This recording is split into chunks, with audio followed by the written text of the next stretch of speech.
සුබදවසක් ඔයාලා හැම දෙනෙක්ටම ගොඩක් සාදරයෙන් පිළිගන්නවා CREATIVEARTLK YouTube channel එකේ තවත් brand new episode එකකට. ඉතින් අද වීඩියෝ එකෙන් කියලා දෙන්නේ කොහොමද ඔයාගේ තියෙන වීඩියෝ ක්ලිප් එකක යම්කිසි part එකක් GIF එකක් විදියට save කරගන්නේ. ඉතින් මේක හරිම ලේසි.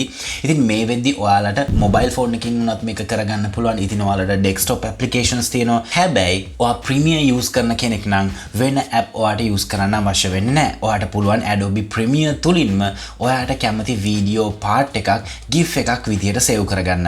ඉතින් දිගටම එකතු වෙලා ඉන්න මේ වීඩියෝ එකත් එක්ක මම ඉක්මනින්ම ඔයාලට කියලා දෙන්නම් කොහොමද මේ විදියට ඔයාගේ video clip එකක් GIF එකක් විදියට save කරගන්නේ කියලා. ඉතින් subscribe කරලා නැත්නම් අපිව දැන්ම subscribe කරලා එකතු වෙන්න.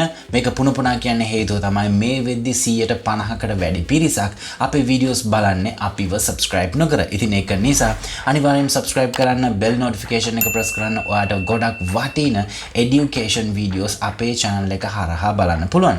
ඉතින් වැඩි කතා නැතුව අපි යමු අද episode එකට. මම SG Fernandez.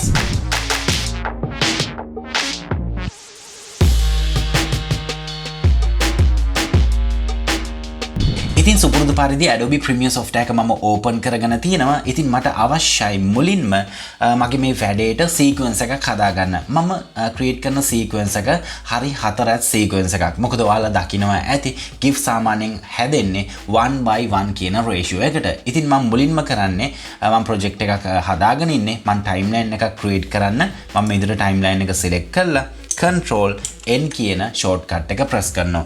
ඊට පස්සේ ඔයාලට මේ විදිහේ presets ටිකක් බලා ගන්න පුළුවන්. මම මෙතනින් තෝරනවා digital SLR කියන preset එක. ඊට පස්සේ මම මෙතන 1080 කියන folder එක open කරනවා. ඊට පස්සේ මම මෙතන මෙන්න මේ first preset එක තෝරනවා. මෙතනින් මම මේ කියපු preset එකම තෝරන්න අවශ්‍ය නැහැ. මොකද මම මේක customize කරන නිසා ඔයාලට කැමති preset එකක් තෝරගන්න පුළුවන්.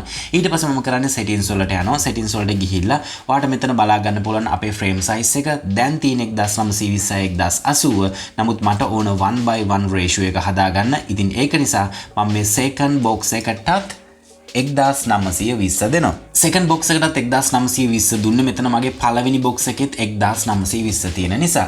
right මේ විදිහට type කරගෙන මම මේ විදිහට පිටට select කරනවා. ඊට පස්සේ ඔයාලට බලා ගන්න පුළුවන් අපේ ratio එක 1:1 කියන ratio එකට ආවා. ඊට පස්සේ මම කරන්නේ මේ window එක okay කරගන්නවා. okay කරගත්තට පස්සේ ඔයාලට පේනවා ඇති මේ විදිහට 1:1 ratio එකේ sequence එකක් අපිට create වුණා. ඊට පස්සේ මම කරන්නේ මට අවශ්‍ය video clip එක මේකට drag and drop කරනවා. මම මේ විදිහට පිටින් location එක open කරගෙන මෙන්න මේ video clip එක මගේ project panel එකට drag and drop කරනවා. ඊට පස්සේ මම කරන්නේ මගේ ඒ video clip එක timeline එකට ගේනවා මේ විදිහට. ඊට පස්සේ අපෙන් අහනවා ඒ original video clip එකේ ratio එක වෙනස්, අපි හදාගත්ත timeline එක වෙනස්. ඉතින් අපේ timeline එක මේ video එක විදිහට convert කරන්න ඕනද කියලා. ඉතින් ඒක මට කරන්න අවශ්‍ය නැහැ. මට මේ විදිහමයි ඕන. ඉතින් ඒක නිසා මම මෙතන නිල් පාට button එක press කරනවා. right ඊට පස්සේ මට මේකේ audio එක අවශ්‍ය නැහැ. ඒක නිසා මම කරන්නේ මේ ටික select කරලා Control L press කරනවා. ඊට පස්සේ මම කරන්නේ මගේ මේ audio clip එක highlight කරලා ඒ audio clip එක delete කරගන්නවා. ඊට පස්සේ මම මගේ මේ video clip එක මගේ timeline එකේ මුලටම ගේනවා. මෙන්න මේ විදිහට. ඒ වගේම තමයි විශේෂයෙන්ම මතක තියාගන්නවා GIF එකක් වගේ create කරද්දි තප්පර 5ක් හෝ තප්පර 5කට අඩුවෙන් create කරන්න. ඊට වඩා create කරන්න එපා. සාමාන්‍යයෙන් GIF යන්නේ තප්පර 5ක් තප්පර 6ක් වගේ.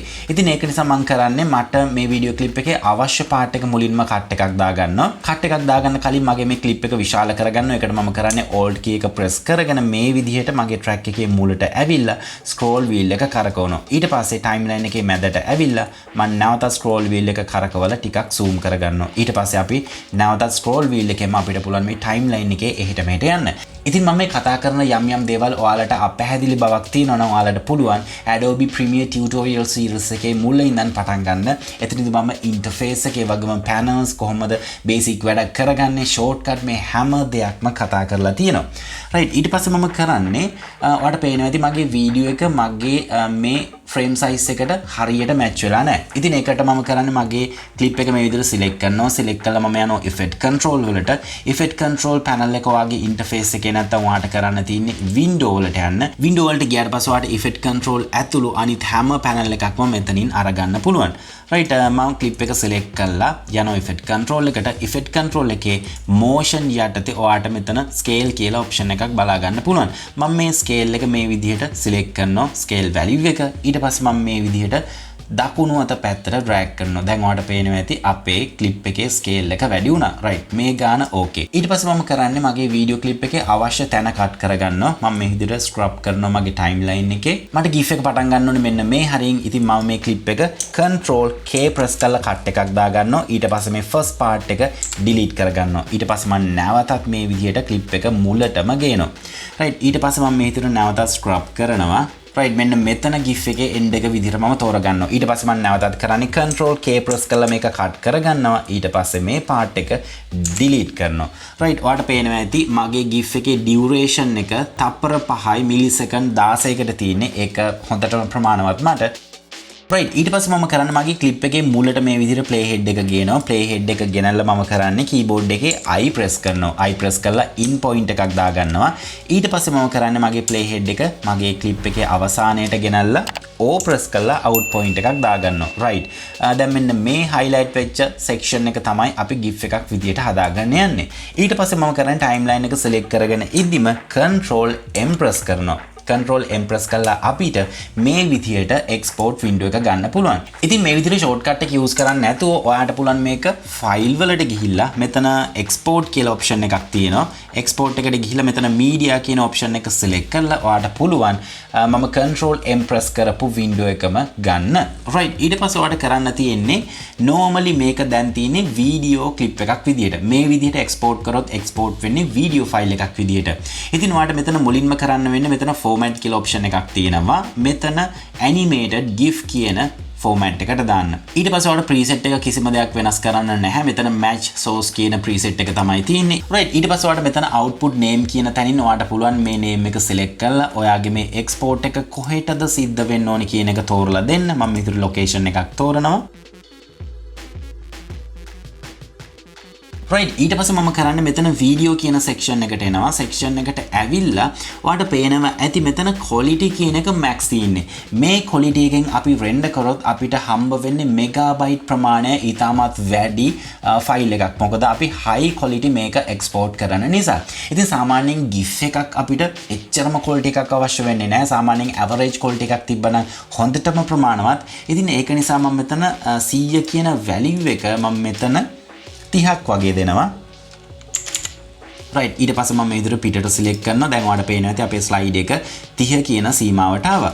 ඊට පස්සේ ඔයාලට මෙතන පහතින් option එකක් බලා ගන්න පුළුවන් width and height කියලා. ඒ කියන්නේ අපේ මේ GIF file එකේ width and height එක තියෙන්නේ. මෙතන ඉස්සරහින් තියෙන check box එක මම off කරනවා. ඊට පස්සේ මම කරන්නේ ඔයාලට පේනවා ඇති 1920 1920 කියන width and height එක තියෙන්නේ. මොකද අපි ඒ විදිහට sequence එක හදාගත්ත නිසා. හැබැයි මේ width and height එකෙන් අපි export කරොත් අපේ GIF එකේ MB ප්‍රමාණය වැඩි වෙනවා. ඉතින් අපි මෙතන උඩදිත් quality එක 30ට දීලා megabyte ප්‍රමාණය අඩු කරගත්තා. ඉතින් අපිට පුළුවන් මෙතන frame size එකත් වෙනස් කරලා යම් කිසි විදිහකින් අපේ capacity එක reduce කරගන්න. ඉතින් ඔයාලා දන්නවා සාමාන්‍ය social media වලට GIF එකක් upload කරද්දී අපිට එච්චර high quality නැත්නම් high capacity GIF එකක් අවශ්‍ය වෙන්නේ නැහැ. ඉතින් ඒක නිසා තමයි මම මේ විදිහට GIF එකේ capacity එක down කරන්නේ. ඉතින් මම මේ frame size එක වෙනස් කරන්නේ backslash එක use කරනවා. backslash එක මේ විදිහට type කළා මම type කරනවා මෙතන 3. ඒ කියන්නේ මගේ මේ 1920 කොටස් 3කට බෙදුවාම එන්නේ අගයක්. ඒ අගයට මගේ මේ frame size එක scale down වෙනවා. ඊට පස්සේ මම කරන්නේ enter key එක press කරනවා. ඊට පස්සේ ඔයාලට පේනවා ඇති අපේ 1920 divide වුණා 3ෙන්. ඊට පස්සේ ඔයාලට කරන්න තියෙන්නේ සරලව මේ විදිහට පහතට එන්න. පහතට ඇවිල්ලා මෙතන export කියන button එක press කරන්න. ඉතින් මම කලින් කතා කරන්නේ මෙතන divide කරන එක. මෙතනදී මම divide කරේ 3ෙන්. ඔයාලට පුළුවන් මේක 4ෙන් divide කරන්න නැත්නම් ඔයාලට කැමති අගයකින් divide කරන්න පුළුවන්. ඉතින් ඔයාලට main concept එක තේරෙන්නේ නැති මෙතන quality එක සහ මගේ frame size එක අඩු කරේ ප්‍රධාන වශයෙන්ම මගේ GIF එකේ capacity එක අඩු කරගන්න.